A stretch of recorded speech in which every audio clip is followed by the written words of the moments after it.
మీ కుటుంబ క్షేమం కోసం మీ ఐదుగురిలో ఎవరైనా నలుగురు సన్యాసం స్వీకరించవలసి వచ్చింది.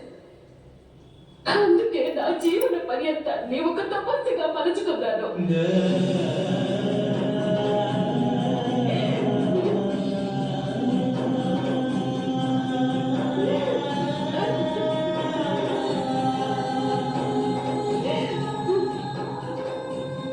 అందుకు ప్రతిఫలంగా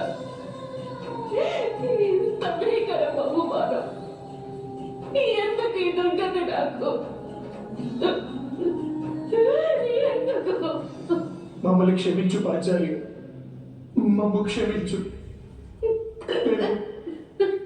పెద్దన్నయ్య ఆజ్ఞను ఉల్లంఘించలేము. అలాగే పెద్దన్నయ్య దుర్యోధనుని ఆదేశాన్ని మన్నించక తప్పలేదు. మమ్మల్ని క్షమించు.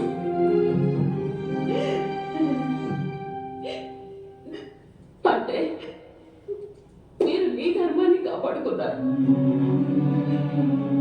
ఆయన పుత్రుడు యుధిష్ఠిరుడు చేసింది కూడా అధర్మం కాదు. ఈ సభలో సమావేశమైన వ్యక్తులందరూ కూడా ధర్మానుసారమే ప్రవర్తించారు.